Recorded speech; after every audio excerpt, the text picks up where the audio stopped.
Welcome to episode 28 of Basics and Beyond the podcast. Today we have Aram Gregorian, otherwise known as 4 Weeks to the Beach, as our guest. And this is a great conversation about being coachable, about being a good coach, about the process of being coached, and how to really make the changes that need to be made in order to reach the goals that you have. And of course, aligning those goals with what you really want in the end. Come on, join us. This is a great conversation. It's great to have you here. Jump in, man. Welcome to the podcast. I'm super excited to have you. Thank you for having me. Oh my God, this is fantastic. I have been following you for a while, and I have to say, I thought it was really interesting. One of the first times that I kind of saw you in my Instagram feed, I was like, 4 weeks to the beach. This should be interesting. And it formulated a thing in my head, like, I wonder what this is going to be like. I kind of had an idea, and it was interesting to me because my perception of what 4 weeks to the beach means is totally different than what you put out there and who you obviously are. So tell us who you obviously are. Does your audience really care? Oh, we do. So, okay, everyone, this is Aram. Now, Aram, I'm wearing, by the way, hey, Real Coaches Summit t-shirt. Heck yeah. I got to meet Aram in person. Let's skip Instagram. In person, in IRL, like a month ago. It's been a month now almost. At the Real Coaches Summit, I have a friend who's a coach who I've met in real life at the Real Coaches Summit for the first time. And she was like, girl, you got to go to this summit. It's fantastic. It's the best. It's great. You'll meet some awesome people and you'll learn some things, and just networking, and it's fantastic. And so I went, and that's your venue. That's your platform. You put this entire thing together, and it was fantastic and amazing. And I'm really excited that you are on the podcast because I want to talk about you. I want to know more than what I know. I know that you've evolved. When I was thinking about having you on, and you said, I'm an open book, just ask me whatever you want. And I was like, this is great. But as my brain has been working on this for the last week or so, the word that keeps coming up for me around you is evolution, evolving, those kinds of things. So talk to us about where you've been, where you've come from, and, a little bit more about who you are as a person, athlete, not a coach, but just a person. So I'm not an athlete. I pretended to be one for some time, but it didn't fit me very well because I wasn't really doing the work to try to be a good athlete. I was just kind of dipping my toes in the water, which is a great commentary on what most people do when they're interested but not committed to something. I'm an immigrant from Russia. We came here in 1989. I'll give you like the quick rundown. Grew up. I wouldn't say I grew up like under the poverty line, because I think saying that is doing a disjustice to actual poverty. But we were poor. Like, it was hard to keep the lights on, and shit was stressful, and parents were working 3 jobs apiece. So like, eating well and fitness and exercise just was never a part of my life until we moved from where we were in New Haven, Connecticut, to Cheshire, Connecticut, which is a little bit more affluent, white bread, fucking, suburbia. Mm-hmm. And my parents put themselves in debt to do that, to an underwater mortgage and 2 bankruptcies, and just not understanding how to save money at all because they just weren't they weren't indoctrinated into that lifestyle. Life was hard, and I had to figure stuff out alone a lot because I didn't have communication with my parents. My mom was very empathetic and very nice and my best friend, but she wasn't very emotionally available. And my father and I didn't really get along for shit until a couple of years ago, really. So I kind of raised myself, and I learned executive function, and I learned emotional intelligence kind of just like the hard way. And then I got into finance after college and did the Wolf of Wall Street thing for a few years, which basically just meant I went to strip clubs and did a lot of coke, and still always paid attention to my nutrition and fitness because it was a vehicle to aesthetic improvement, and that's all I cared about because I was very vain and insecure. Always sought affirmation and approval from women because that's who I never got enough attention from, including my mother. So it was always just trying to just keep up with the Joneses. Like, am I hot enough? Am I interesting enough? Am I interesting enough to look at? Or women going to talk to me? Blah, blah, blah. And just playing that game for way too long. And the evolution thing really just came by happenstance. Like it just came from a place of necessity. Like I just got to a place where fitness and nutrition were my career, but I still wasn't really like living the life I wanted. Few failed bad relationships that were just really emotionally draining and bad on my self-confidence, all because I allowed them to carry on for much longer than they should have. And it just led me down this path of like internal self-development that I think a lot of people are just unwilling to do because they keep trying to chase like money or a physique or the best partner or the nicest house or a better car, which are all like essentially extrinsic material things that people think are going to fuel a level of happiness, purpose, and fulfillment, which never actually do, until you can get to a place where you're actually like you like yourself and there's a reason to live. And I have that now, and it took a long time to get here. Like it took breakups and heartache and you know Mhm. wanting to not wanting to not be here anymore a couple different times and questioning what does it all mean, Basil, if you are familiar with the Austin Powers series. Oh, yes. Um, and it led me to understand human behavior better because I started to really tap into my own reasoning for making decisions. And that's what's made me a much better coach than most because I don't give a shit about calories and macros and micronutrients and sets and reps. Like that shit's easy. I can teach on a post-it note in 5 hours how that will all work. Right. But can we tap into the reason why the fuck you're doing any of this in the first place? Like what made you fat and why do you want to not be fat anymore? Or why is this undying need to be a certain size still present in your life? Or why is it that every time your kid has a bad day, you're falling apart and using food as a coping mechanism? Or why don't you communicate with your partner enough to understand or tell them what you need help with because you're just so unwilling to ask for help? Like these are the deeper problems that I try to deal with. And a lot of times people will say like that's out of your scope of practice and that's more in the psychology realm and that's not who you are. But like without psychology, there is no physiology. You're not going to be able to comply to a nutritional or fitness protocol or a program or a plan if your head's not in the right place. And that's what I want to tap into more with people as I've gotten older and as I've gotten further along in this career. Like again, the technical skill savvy is so easy. It's so easy. I mean, Right. ChatGPT will solve I was just 99. gonna say AI all day. Yeah. Like I just even just as an experiment before this call, I got on to ChatGPT. I typed in my weight, my height, my goals, my calorie and macronutrient targets, and I said, give me two options for 4 meals per day, portioned out in grams. And I'm like, Jesus, as long as you have the information, and you know how to prompt AI, it Yeah. will literally tell you exactly what you need to do. But now here's where the problem starts. It's, well, why aren't you fucking doing it? Right. And to me, that's all psychology. That's got nothing to do with what I know or what I don't know. It's got everything to do with my belief systems, my values or lack thereof, my ability to manage time, my ability to manage stress, my ability to manage my schedule, my emotions. And that's deep, messy, muddy work. It is. It's interesting that you bring that up because it even starts with, yeah, you can put everything into Chat GPT, and one, like you said, one of the things that you have to put in there is what's your goal. So why is that your goal? Chat never asks you that. Why is that your goal? Why do you want to get to that number? Why do you want to get to that space? And that's kind of that inroad into why are you doing what you're doing? Why aren't you doing what you should be doing? Why aren't you doing what you want to do? Why don't you look the way you want to look? Because you can't make it happen. Right. That's absolutely where it goes. I want to back up a little bit because I think it's when you were talking about your past, um, and how far you've come, um, you said that it wasn't necessarily something that, okay, you kind of floated over the fact that you had to do a ton of work, and that you mentioned that you at one point kind of made a decision like, I have to get into this and dig into this and figure out why I'm doing what I'm doing, kind of that between the Wolf of Wall Street and where you really wanted to be now. And I find it's interesting because as you were talking, and I don't know that story from you, I don't know any of that. Like you, though, when I work with my clients, I always say, we have actions that we're going to talk about to help you get to your goal.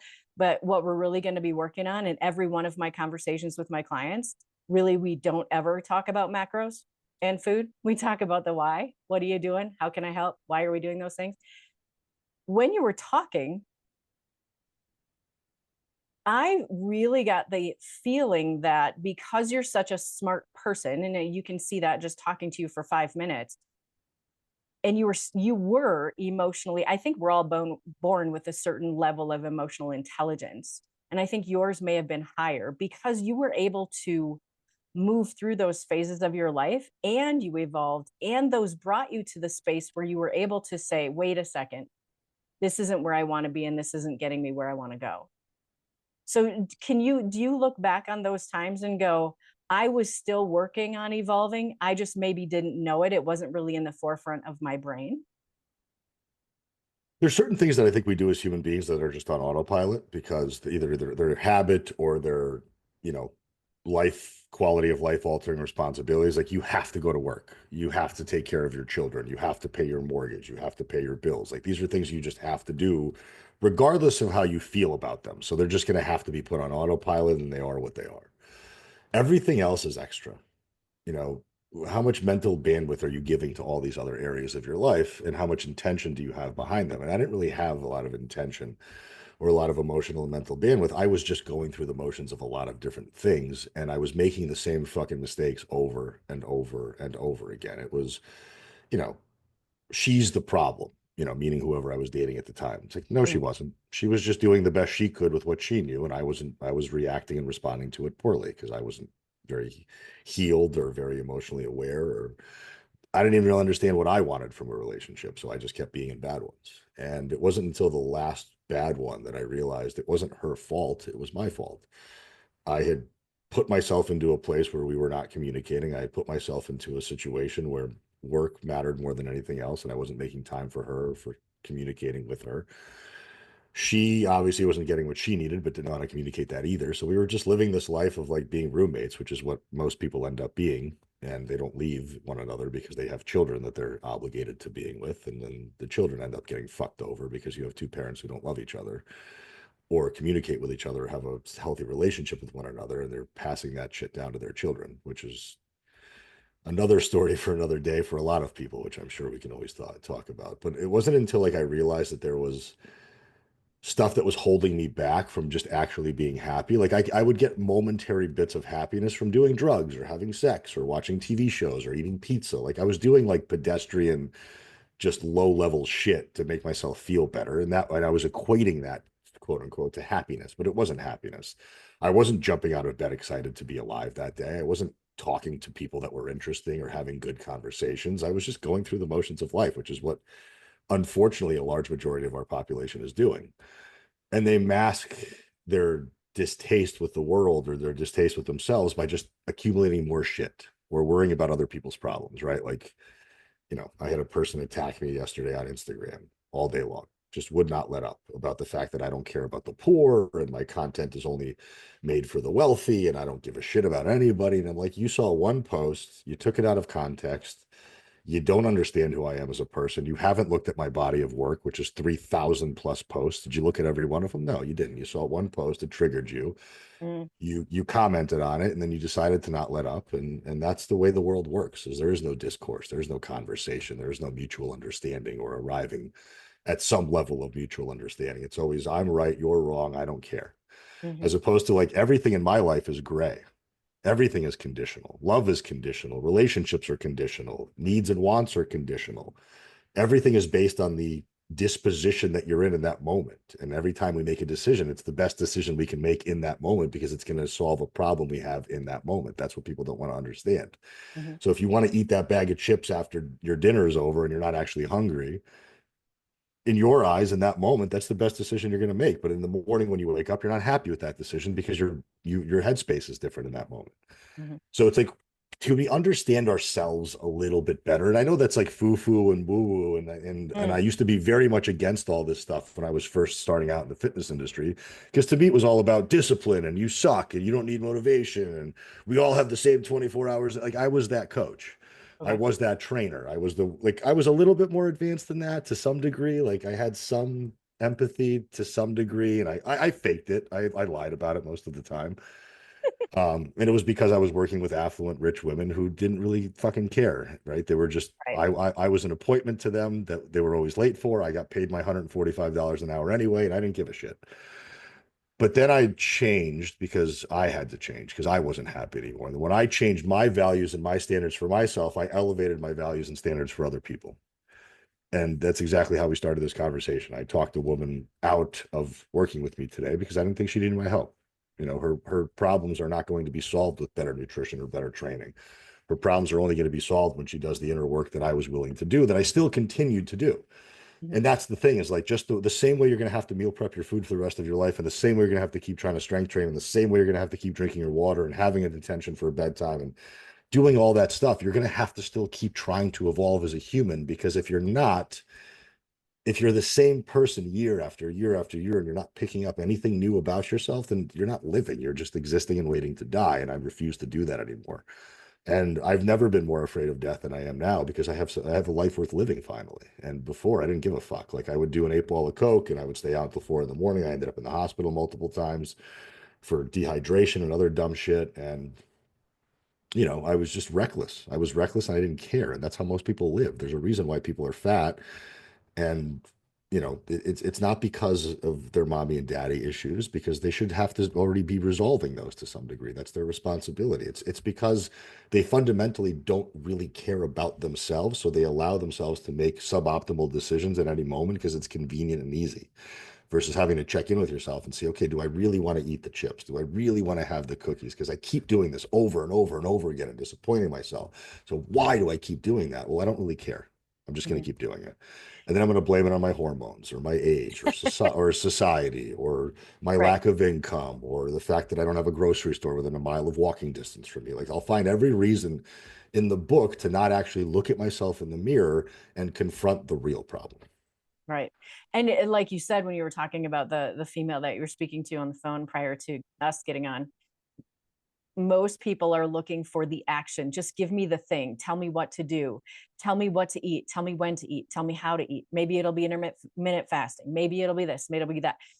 When what it is really, it's more about the reason you're doing things, the reason you're not doing things, like we talked about, and digging deeper into that. Like you're saying with yourself, is most of the work that you do is centered around people reconnecting to what is going on internally. And I talk to my clients about that all the time, as I'm sure you do. It's like, you can't disconnect the psychological from the physiological.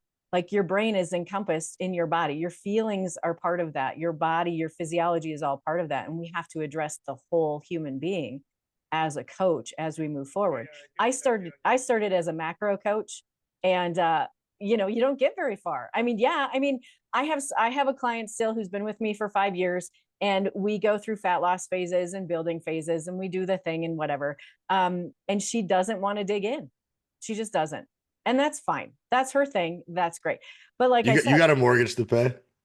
right. And she's feeling better than she ever has. That's all that Okay. matters. Right. That's all that matters. And some people just, I feel like, I don't know if you would agree with this, but it seems like there are some people who just are never going to, like, their life is their life and they don't want to dig in. They don't. That's a majority. Yeah. I mean, it's unfortunate to say it, and I look at the world a little bit pessimistically to some degree, and I know that that's kind of a flaw of mine, but it's not pessimism, it's really more reality. Realism. Yeah. Like I don't live in this romantic world where there's equality and gender equality and racial equality and income equality and everybody's playing the banjo together and strumming the same harmonica and having a good time. Like, that's just not the world. Mhm. I'm going to stay in my lane and figure out my problems and water my lawn, because if I do that, like, right, like if we had a world in which everybody just took care of themselves better, right, their mental health, their physical health, their financial well-being, whatever, like they just took care of themselves better, then the whole world collectively would be an easier place to live and we wouldn't have all this infighting, because Yeah. we would have happier, fulfilled people. But we have a world full of people that are pointing at each other. You're the problem. Your politics are the issue. And eating plants is the problem, but eating vegetables is bad. And eating meat is, like, we're just pointing fingers constantly, as Mhm. opposed to just spend 5 fucking minutes looking at yourself. How are Which you is responsible for the position that you're in today? That's it. which is much scarier for most people, right? It's terrifying. Taking, It's the shit that taking responsibility of your own actions and your own thoughts and your own desires and fallacy, like your own faults, and even just, I think a lot of people have a hard time even patting themselves on the back. Yeah, I have that. I mean, I have those people, right, that give themselves no credit. I'm never good enough. And Yeah. I was that person for a while. Like it was never enough. Like 6% body fat, not good enough. $20,000 months, not good enough. Like it never was enough. And it's like at some point, like when is enough enough? And how much But it money do you goes, need? How but much it goes leanness do you deeper than that, right? need? Of What were you course. trying to fill? What hole were you trying to Oh, fill with that? Right. name the hole and I'll name you how many different times I tried to fill it. But Mhm. I didn't know that because I never stopped to think about it because I just kept going through the motions. And I kept like, I work with mostly women, and most of my women have kids, and most of them have jobs, which means that they're always busy. So they don't really take time out of their schedule to audit anything. It's just, I need to get to the next thing because I'm in fucking white knuckle survival mode all day long, every single day for 30 plus years until my kids are out of the house. Mhm. And then I get to have this sigh of relief. And then I want to start working on myself in my 50s. Well, it's going to be harder for you now because you spent 25 years neglecting you. Mhm. Not your fault, but your responsibility. Yep. What are you going to do about it now? We can't undo 25 years of habits, work, fat gain, muscle loss, whatever, or poor psychology, which is even worse. Hmm. But that doesn't mean that you're beyond repair. And it doesn't mean that you can't start doing that work now. Like this woman I was talking to on the phone was 49 years old. Hmm. And I'm like, you're going to keep running towards macros and calories and diets as your answer to your internal problems until you decide at some point that it's not a technical issue. And if she at 49 decides to get a hold of this now, then at least from now until the time she's dead, she can have a better quality of life and more peace in her and less noise in her head and less bullshit. But that requires the decision to be made, right? Like you're never quite ready. There's no time that you're ready. You just finally decide to be ready.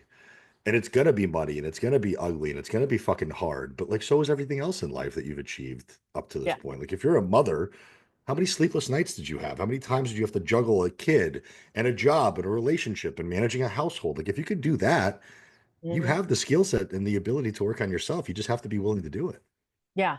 And it's interesting when you bring up moms in particular, when I'm working with mothers, one of the levers I pull to get them to understand that we really are working on them making themselves a priority is you have this lovely like these children in front of you. Particularly, let's take a look at your daughter. Yeah.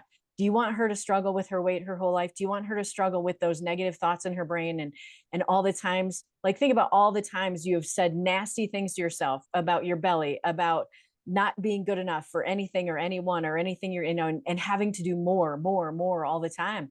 Like you're and I used to be in education, right? So I'm like, and I say this to them and they just giggle. And so do I. I'm like, you can tell your kid all day long to do something, right? And they won't do it. Oh yeah. And they start laughing. I'm like, yeah, they watch what you do. They get your vibe.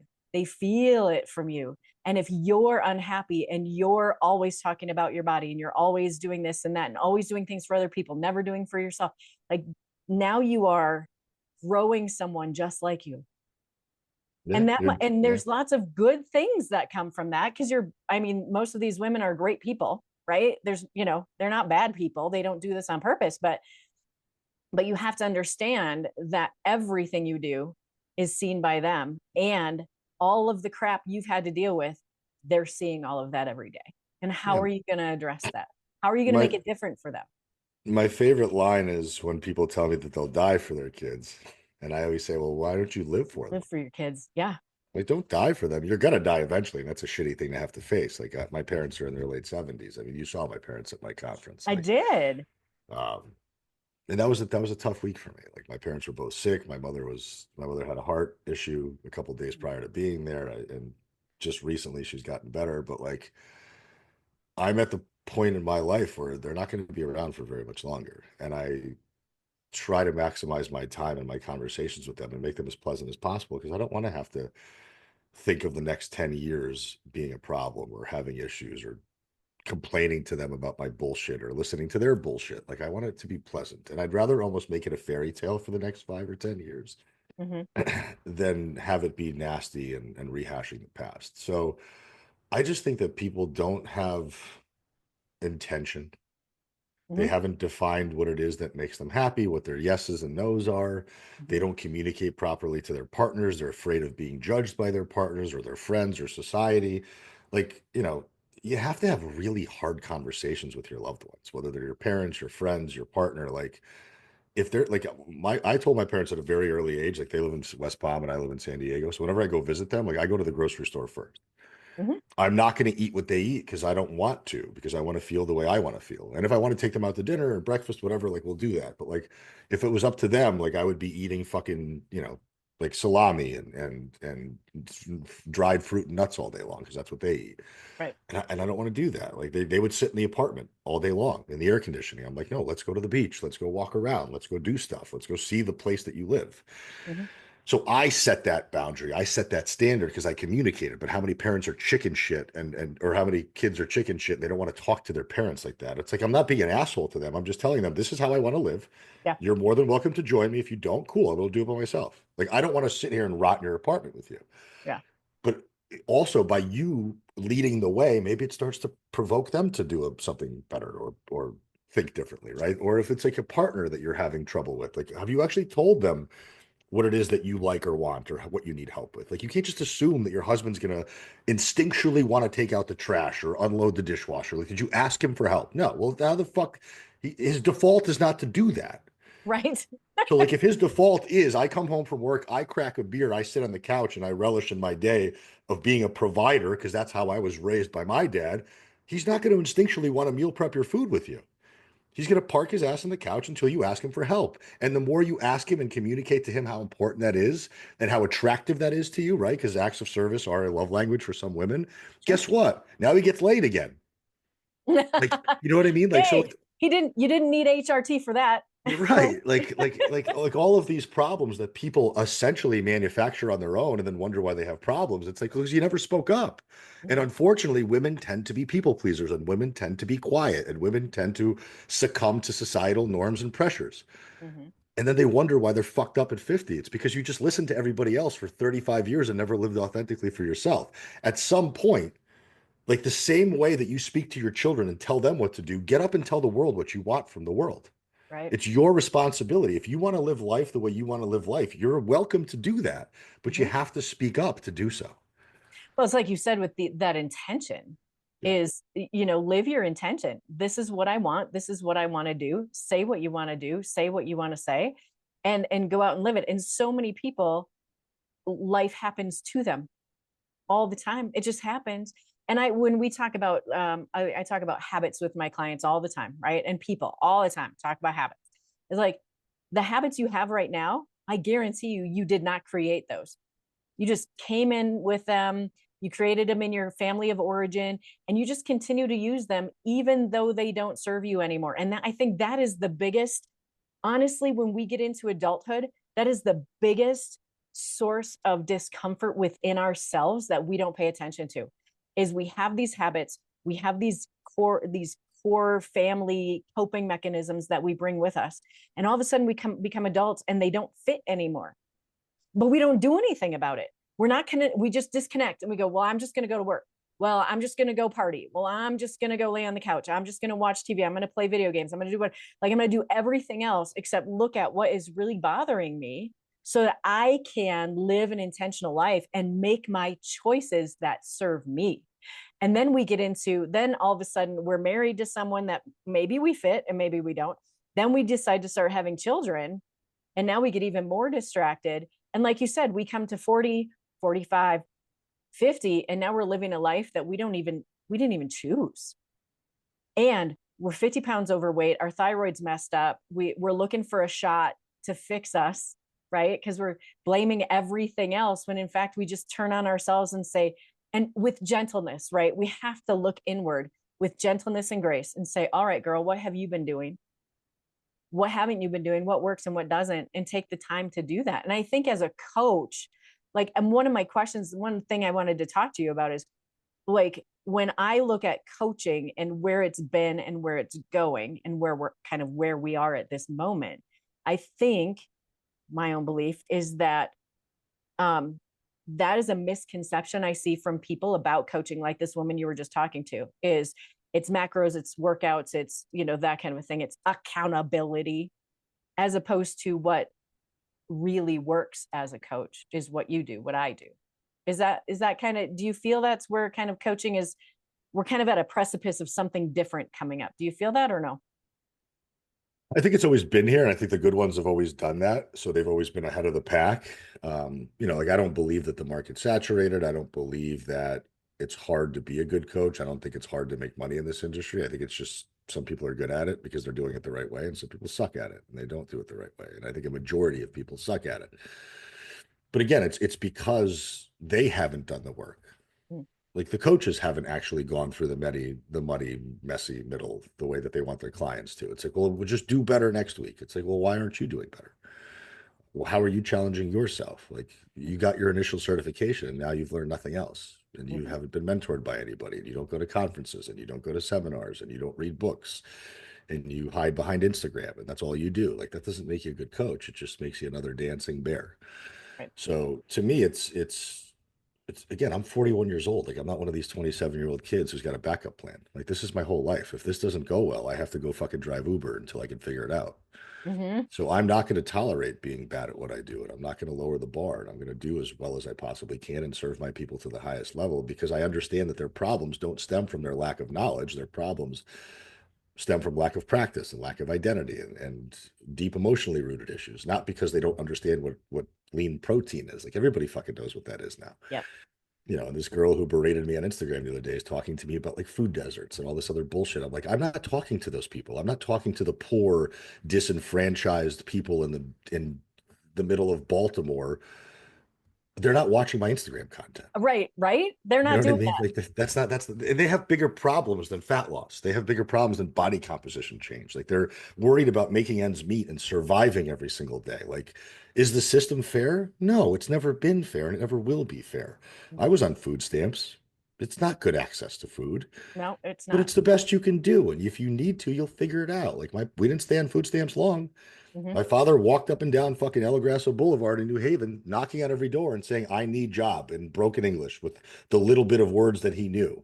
Mm-hmm. And he ended up getting a job. Like, I don't see any level of personal responsibility. And it's like, at any level, whether you're poor, whether you're super, like I've worked with people that are 9-figure earners who have planes that fly them from place to place and they can't figure it out. Right. It's not because they don't have the time or the resources. These women have nothing to do.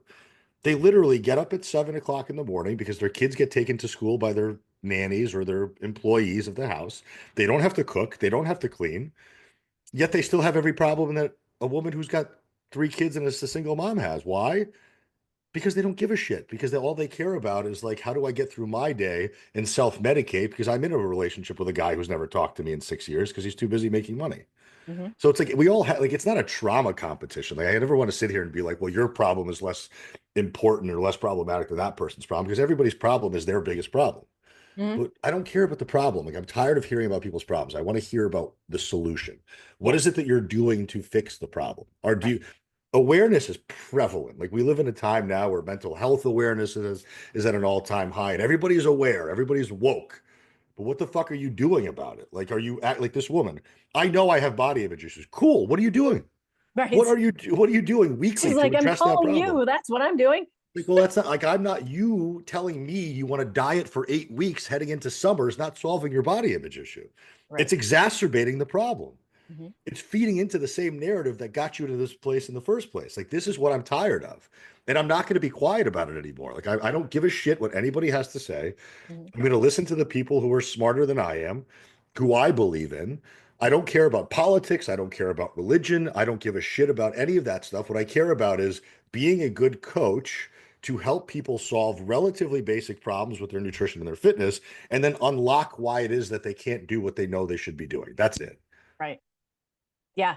And I love that you bring up the fact that like socioeconomic difference, right? Because someone who doesn't have the plane and the chauffeur and the things and whatever, they're sitting at home thinking, well, if I just had someone who would make all my food for me, clean my house for me, get the groceries, do all the things, take care of the kids, I would be X, I would be better. Everything would be great.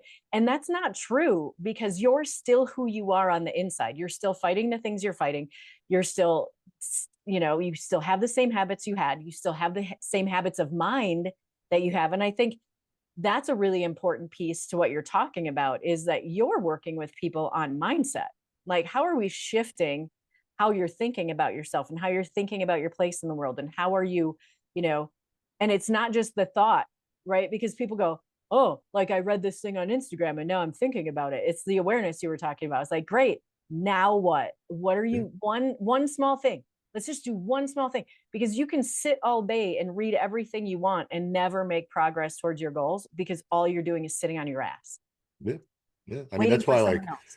like today, like that, the chat GPT prompt that I put into about my macros and building 8 meals for myself. Like I'll send that prompt word for word and blur out like my specifics and install like the underlying bars so people can put in their own specs.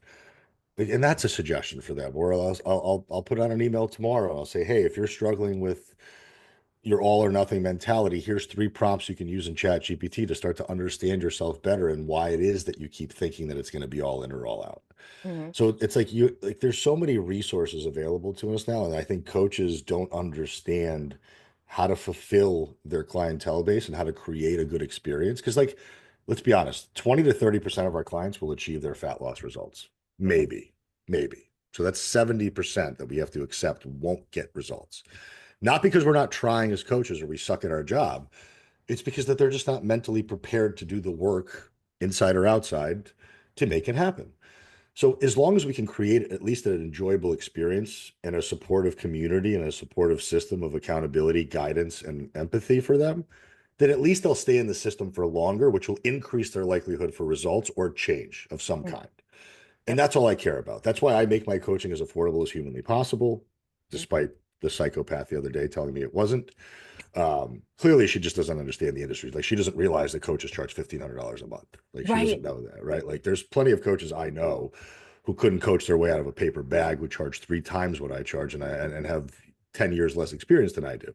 Mm-hmm. I'm trying to make coaching as accessible as possible for people because I understand the value of mentorship. Because I'm not a coach, right? I'm a Sherpa.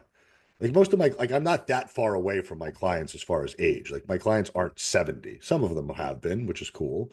Mm-hmm. Actually, there was a woman today who turned 70 who used to be a client of mine for 6 months, and it was her 70th birthday today. I texted her. I said, "How you doing?" She's like, "Hey, I'm still down all the weight that I lost. I Yay. still have all the same habits.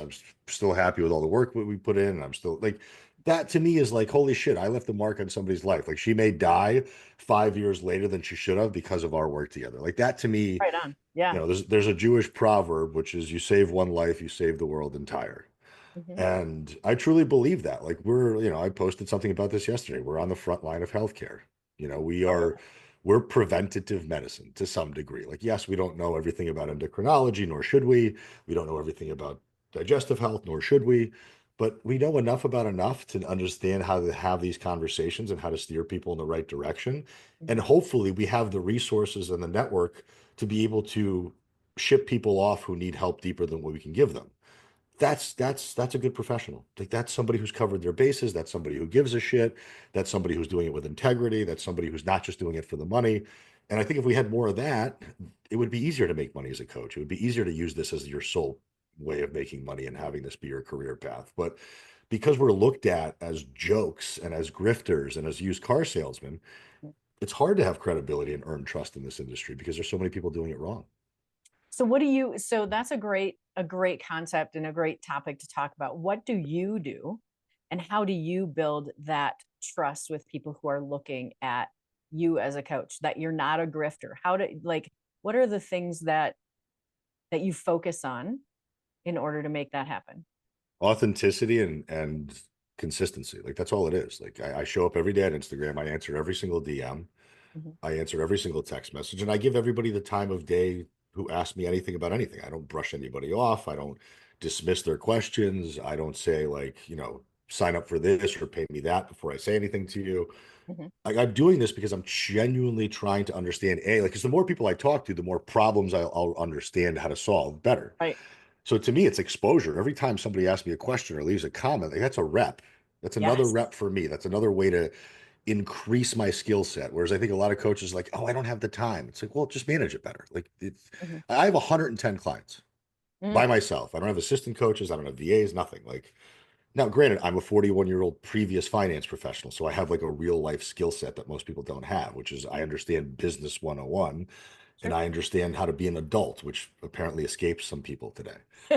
Like I'm not a 28-year-old kid who's got a ton of options. Because if I did this job at 28, I mean, I did kind of when I was a trainer, I was bad at it. I was bad at it because I didn't understand the human condition. I didn't understand what my clients' problems were because they were so far ahead of me, and I didn't get their lives. Like I was doing that same shit that like other influencers are doing. Like, oh, I have the same 24 hours as you, and I could make it work. Right. Well, it's like, yeah, you don't have a kid and you live in your parents' basement. And if you fucked off and didn't make any money for the next 3 months, mommy and daddy would float you and you'd go back to working for your dad's marketing firm.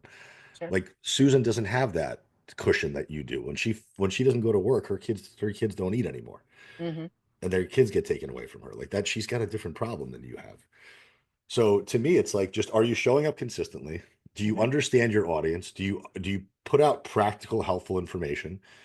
And are you available to communicate when asked to do so? That's it. Like if you can do those four things, you will shine and thrive as a professional in this industry. That's you don't need to know the nuances of the Krebs cycle or how the GLUT4 receptor works. Like none of that shit actually matters Hmm. because the basics 99.9% of the time will always work. And the basics are what people struggle to do consistently.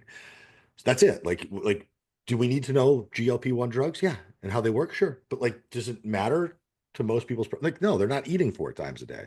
Right. They're eating whatever the fuck they want Friday through Sunday. Like it's a fundamental thermodynamics problem. Hmm. Or they don't train hard enough, or they do a bunch of shit that doesn't make any sense for their goal, or they think they're being consistent, but they have no measurable target of what consistency actually looks like. These are fundamentally simple problems to solve. And once you get that foundation firm enough with an individual, now you can really start to dive in. Because I tell all my clients the first 4 to 6 weeks is the figure it the fuck out phase. Yep. Foundation right Like there. I have no clue about it. Like you can tell me you'd squat 3 sets of 10 at whatever weight. Show it to me. Let me see what your last set looks like. Oh, Right. cool. You got 6 reps left in the tank. You're not training hard enough. Your Hmm. body's got no reason to adapt to muscle growth. All right. I know how to eat. Cool. Show me. Show me. Are you actually able to follow some semblance of a routine? Well, yesterday I ate 2 meals. Then tomorrow I'm only going to eat one because I'm too busy and I'm not prepared for it. Okay, cool. So we have problems in that department. Like then food tracking for you is not going to make any sense because there's no consistency in your routine of eating. Like let's get that firmed up first. I'll Hmm. give you parameters to live within just so you have some target to think about as Hmm. opposed to just chaos. But again, like unless like a 350-pound woman is different than a 140-pound woman. Yeah. The 350-pound woman can do anything positive and start to move the needle because she's got a shit ton of weight to lose. The Hmm. 140-pound woman who's sitting there and micromanaging every ounce of cellulite needs to be a lot more precise. So she should fucking track her food for some period of time because every calorie to her does matter Yep. because her metabolism can't handle 2,000 calories a day. And she could be eating that on Saturday, Sunday, and Monday. Sure. So, like, these are the things that I think a lot of coaches miss because they hear things like gut health or hormones or reverse diet or metabolic reset or all these fancy bullshit terms that are marketing terms designed to create problems that don't exist. Hmm. Functional health, all this other stuff. Like, does it have merit? Yes. In a majority of individuals that we're going to encounter, it does not make a difference because these people don't have the basics in place. If I walk out on the street right now in San Diego and I go and interview 5 people, all 5 people will have no idea how many grams of protein they eat a day. Oh, sure. Absolutely. Period. Yeah. Period. Yep. How many vegetables did you eat yesterday? I don't know. Yep. How many meals a day do you eat normally? I don't know. It's inconsistent. Yep. How often do you eat out at restaurants? 4 to 5 times a week. Like, okay, cool. Like these are easy problems to solve. Yeah. There's so much runway there. There's So so much. much runway. It's so fantastic. I love when someone, I have a guy who I'm working with right now. He's like 65.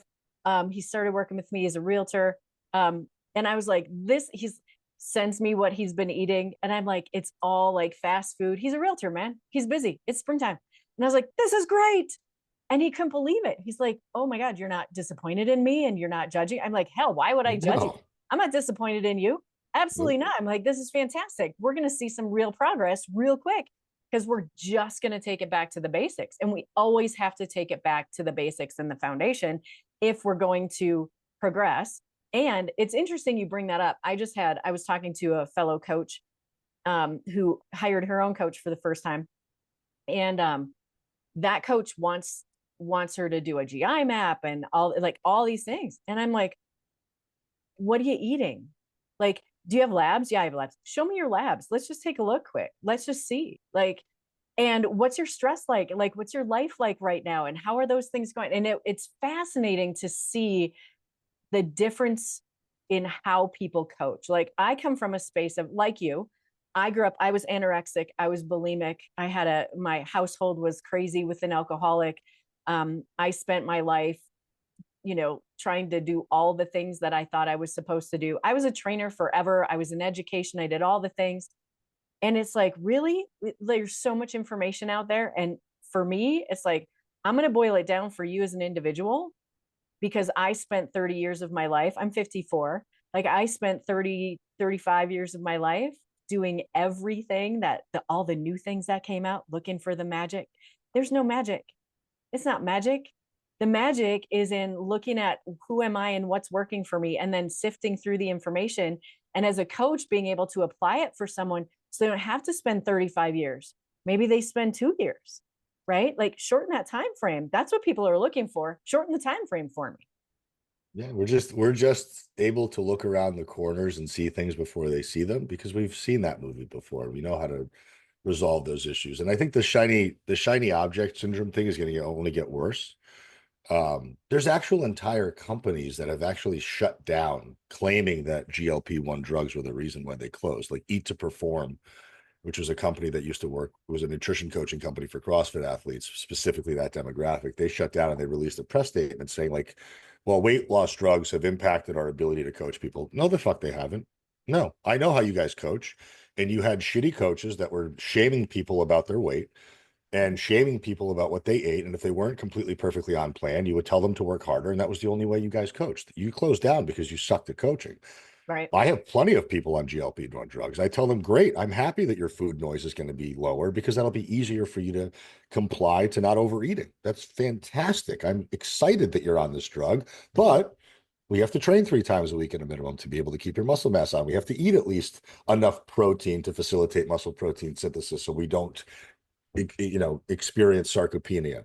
Mm-hmm. If we can support people on their journey and understand their journey better, then we're not going to lose our job to AI or to weight loss drugs. We're going to be able to work in conjunction with all these things. And that's what we should do, as opposed to using these things as ways to, like, have to. That's the thing, right? Like, I think the life expectancy of a coach in our industry is like less than 2 years.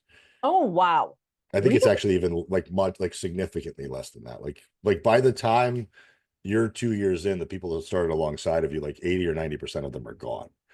Which is fascinating to me, because I've been doing this for 8 years now, and it is my full-time thing, and I'm working hard, right? And I know I know you're working hard. I saw what you did in Las Vegas. But that's fascinating to me, because you wouldn't, I guess I don't pay enough attention, because I'm just here working and trying to help people, I Well, guess. yeah, like you're not But, you're not like you're not like posting your schedule on Instagram telling people oh, how busy you are while you're at the right. coffee shop, right? Like Hell you're no. actually you're nose down I'm helping not your at the people. coffee shop.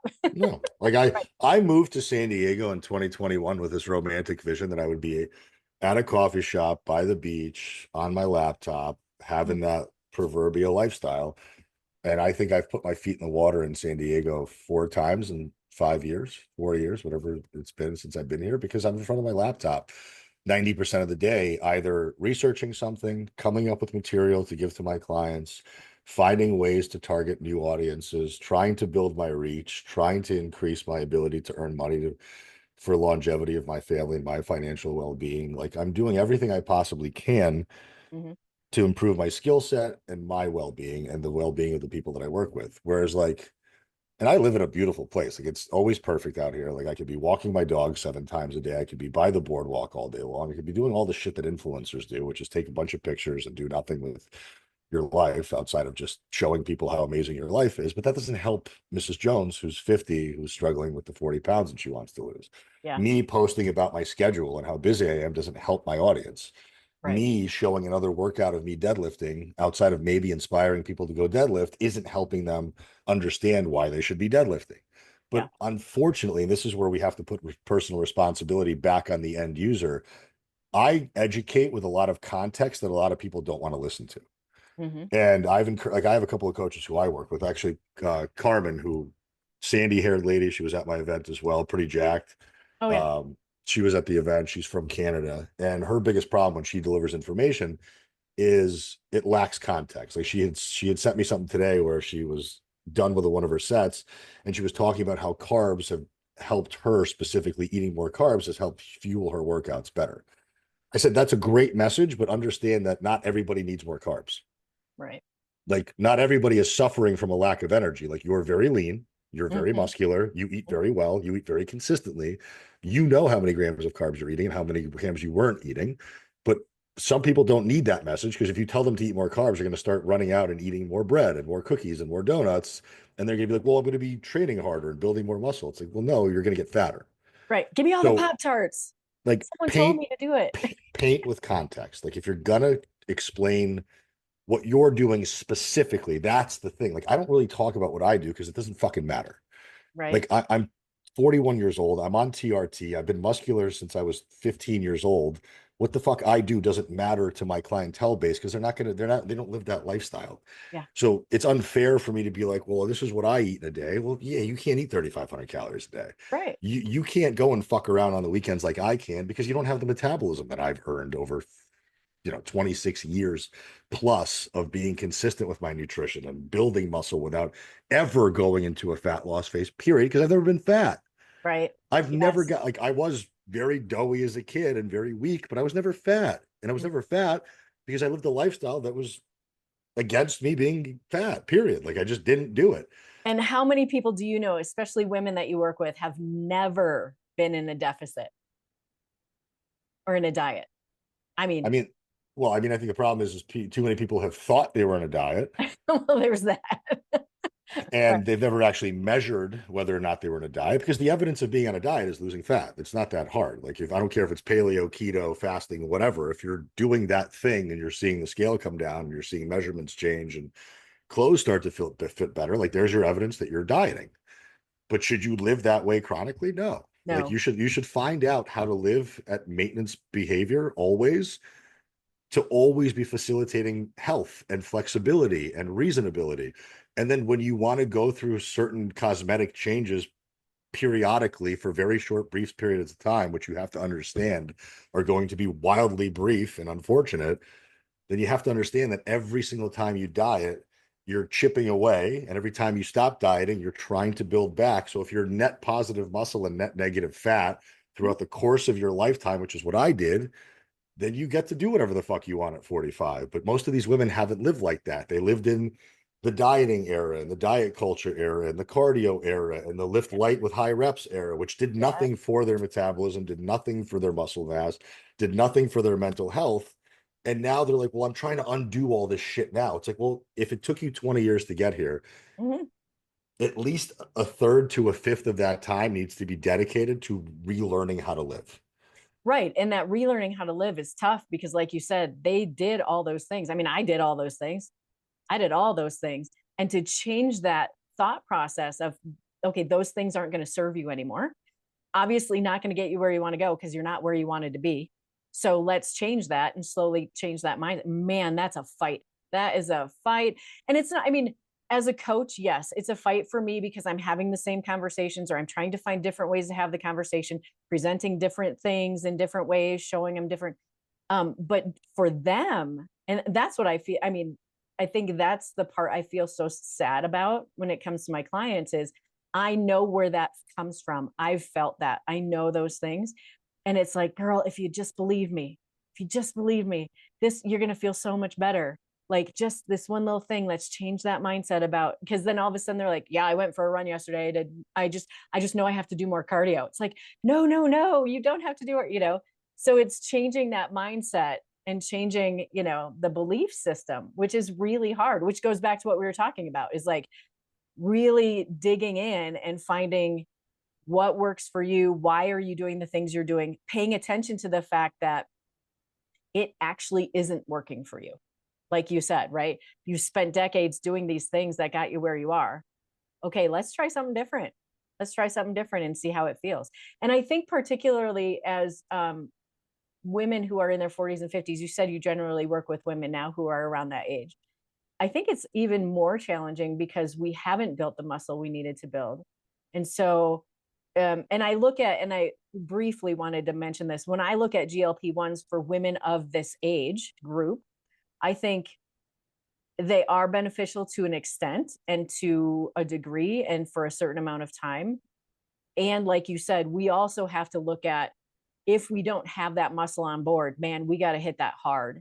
Because as women in that age range, like if you want longevity, and you want to be healthy, you've got to get some muscle on board. And it's harder if you haven't, like you did, you built muscle throughout your life because you had what you needed to do in order to do that, and you understood that. But for some people, it's like, wow, dang, we just got to get into the gym, and you got to feed yourself to do it. Yeah, I mean, if you have a lot of existing body fat, right? If you're like 30% plus, you don't need a ton of exogenous calories to lift that load for you. Like you have Right. Yep. plenty of fat. Like you need some carbohydrate throughout the day. Like let's put it this way, 35% plus body fat, you work with me, you're not getting over 150 grams of carbs a day. Oh yeah, you got plenty of stuff to work with. Like what are carbs? Carbs are available energy. Yep. What's fat? Fat is stored energy. Let's feed off the fat also. Let's give you some energy to get through your day so you're not starving and making shitty decisions around food. Yep. But let's also understand, if we give you too many carbs, right? Because most people overestimate how much they actually burn through through exercise for calories, and they underestimate how much they eat. Like I'm just not going to feed you a ton of food because your body doesn't need it. And if I give you more than it needs, you're going to get fat. You're going to be upset with me. So Mm-hmm. like, I mean, when I first started out coaching in 2020 online, I was reverse dieting everybody. Everybody. I don't care how fat you were. I had women up to like 2,800 calories who didn't need more than 17. Mm-hmm. And I was perpetually making people fatter. And it was because reverse dieting was a really hot topic. And it was a very convenient, fun narrative to explain to people why it was that they weren't getting leaner. Mm-hmm. And it was like a very prevailing ideology at that time. And that now it's like there's like a tiny subset of the population that needs the reverse diet. And most of the time, it's because they're tiny already and they just spent most of their life being small. Like those people can stand a little bit more food. Mm-hmm. But if you're walking around with no visible amounts of muscle mass and you're walking around with gobs and gobs of grabbable body fat, the last thing you need to do is eat more food. Mm-hmm. Like you should be eating more food volume, but you don't fucking need more calories, because Right. if you ate more calories, you would just get fatter. That's how it works. Yeah. Like physiology tells me what I need to know. If I look, like I don't need a fucking DEXA scan. I don't need a macro calculator. You give me a picture of yourself and Mm-hmm. I'll tell you on the nose how many calories you need and what your macros are going to be in 2 seconds. Like it's Mm-hmm. at this point, it's essentially a parlor trick for me. I could stop anybody on the street, look at them for 5 seconds and be like, okay, you're abundantly fat and under muscled. Your body's not going to do well with carbs. You probably don't need more than about 9 calories per pound of weight. And that's where you're going to be. And they're like, well, how do you know that? I'm like, just it's experience. I don't know how to tell you anything outside of just the fact that anecdotally speaking, and after 7 years of doing this job, that's what the experience has shown me. And it's very rarely been wrong.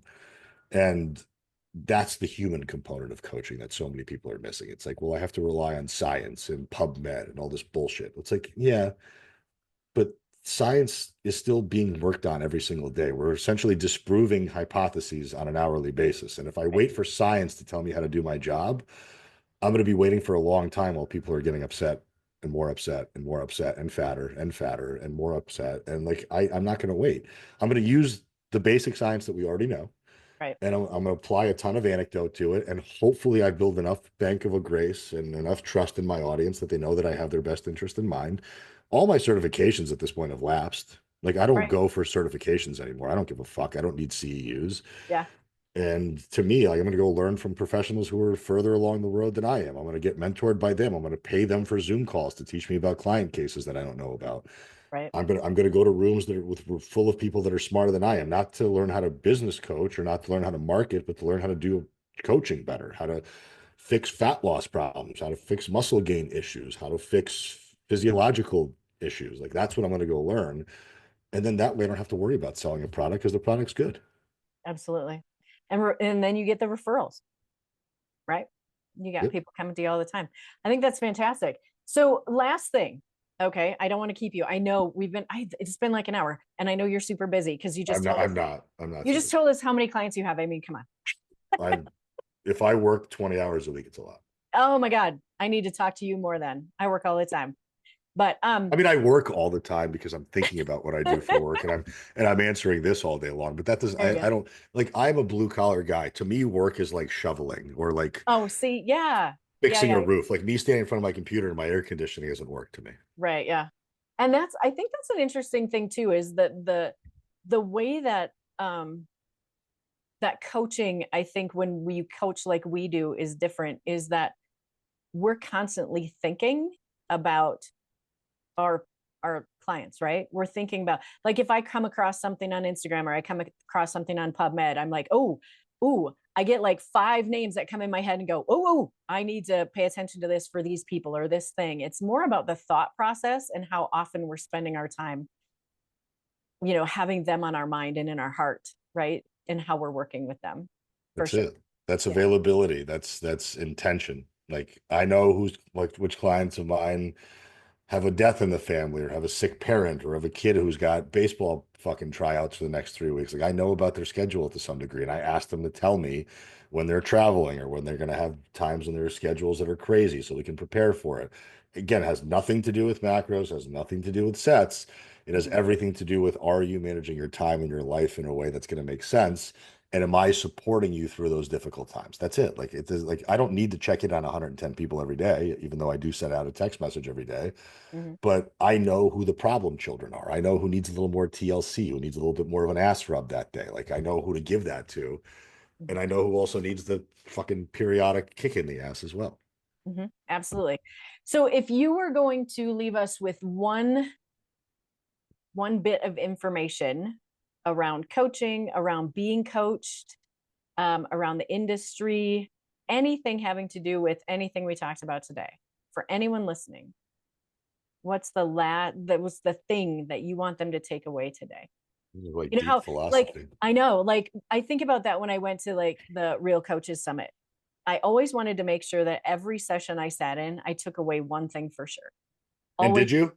I did. They Good, were great, good. especially the pelvic floor lady. That was fantastic. Jessica's awesome. She's Yeah. very good. But so based on that concept, what's one thing that you would want people to take away from this hour that we spent with you today? Not every message is for you. Mm, Like whether it's a video or Instagram content or something you see on TV, like not everything applies to you. Like you don't need to internalize and take things personally. Um, I think a lot of people now are like, well, that seems interesting. I'll try that. Or it's always I'm going to try this and try that, and they're going to jump from lily pad to lily pad, and it just doesn't work that way. Like the body needs repetition, the brain needs repetition. We need routine. We need consistency. And if you're constantly living in this like squirrel brain state where you think everything is either an attack on you or something you need to try, you're just not consuming the world in a reasonable way. And I think people need just chill the fuck out for a minute, understand yourself good enough to where you'll understand what you can leave and what you can take. Because if I spent my entire day on Instagram looking at stuff that I saw, it would infuriate me to the point where I would never be able to live my life. Like, I see these people that are like watching the news all day and catastrophizing everything, like mm, the war in Palestine and the presidency and all. Like, you don't have control over any of this stuff. mhm, Did you vote? Cool. Okay. Do you know anybody in Palestine? No. So shut the fuck up. Like, you don't even take care of your own lawn. mhm. You haven't put oil in your car in a year. Like you're worrying about other people's problems. Like look inside yourself, stare in the mirror for a few minutes and just figure out your own problems. Start there. Like everybody's just so worried about the state of everything else because it's an easy way to not think about yourself. Like if I worry and I pretend that I'm this like person of the citizen of the world and I'm going to put my with Ukraine flag on my front lawn, like can you point to Ukraine on a map? Do you know where it is? Do you know who lives there? Do you have any family members there? Is it affecting you personally? No. Okay. So let's not worry about it. Are the tariffs are a problem? For okay, cool. Shit's gonna be more expensive for a while. You can't do jack shit about it. Control what you can control, which is a wild amount of things. Wild. You can control your health, you can control your fucking time, you can control where you displace your energy, you can control your perspective. There's so many things you can control that would make you a happier person, but it's easier not to. So I think that's where people need to start. Like you don't need to worry about everything that's going on. like have a little bit of tunnel vision and you'll be so much happier. Absolutely. Thank you so much. I appreciate you. Please, please, right now, share with everyone how they can find you, where you are in socials, all the things, and talk a little bit about RCS coming up next year. So Laura, thank you for having me. It's always like I'm always grateful to be able to share my perspective with new or different audiences. It's like an energy exchange. Like you're allowing me into your home essentially and allowing other people to listen to me because that could always be taken as like, oh, maybe now that person can come. There's always like a threat to some degree. Like I love collaboration in this industry, but I know it could be nerve-wracking sometimes. So I thank you. Um, I'm on Instagram. I spend most of my time there. It's at 4 weeks to the beach. The numbers 4 and 2 weeks to the beach. I will answer all of your DMs if you have questions for me, whatever it is. I don't care. If you need me to refer you to other people, I can do that as well. The Real Coaches Summit is not just for coaches, it is for end users as well. And I'm making the lineup progressively year over year even more practical. And I'm giving people a chance to speak on stage who aren't big marquee names in the industry, who are actually boots on the ground professionals. The dates for next year are April 26th through the 28th, and it's going to be at the Paris Hotel in Vegas. I believe tickets will probably start selling if I decide to do it. Either in July or August will be the pre-sale. Unless, of course, you went this last year and got your ticket already, like I did. So Smart, here we go. smart, and I appreciate that because that allowed me to pay my first $20,000 deposit to the hotel. There you go. But yeah, I mean, it's going to be an event that I think will grow and live on because I think people now see the value of it and they see the message of it is probably much more unique and different and better than everything else out there. And it's an extension of who I am and what I do. Like I'm just a perpetual servant that asks for almost nothing in return. Like, and when I do, like obviously I'm not doing this shit for free. Like I am a coach who makes money, but I'm not like rapidly selling anything to anybody. I don't make any offers or pitches. Like it was so hard for me to even pitch selling you guys tickets at the end of the thing because I'm like, well, fuck, what if I don't do the event? Then I got to give however many people $648 back, which is going to come out of like a account that I don't even know has enough money in it. So like, Right. I don't know. I'm so bad at business and it's so wild to me that I'm even in the financial position that I'm in, but like, I just want to see everybody that I work with, whether it's a coach that I know, whether it's an end user that I know, whether it's a fucking pedestrian on Instagram who follows my content, I just want to see them be okay and be happy. It makes me feel better about my life. It makes me feel like I have a better purpose in life, and it jazzes me up. Like the world has enough bullshit and unpleasantries. Like I think if we're positively contributing, we're doing it for the right reasons. So thank you again. Oh, you're so welcome. And I want to tell you, I am right on that same page with you. If anything, that's why I like to have people on my podcast because there's plenty of clients to go around for everyone. Everyone's struggling. Everyone needs a little assistance. And if we can create that for someone, even in a small way, we've improved the world, like you talked about earlier. We've improved the world in some way, shape, or form, and it just makes everything better. So I appreciate you. Thank you for coming on. I'm excited for next year. Hopefully, we can do some things together throughout the year and improve people's lives together. Yeah, I'll shoot you a link for our podcast. That way we'll give you a chance to have another audience in front of you. Yeah, that'd be great. Thank you so much. Thanks.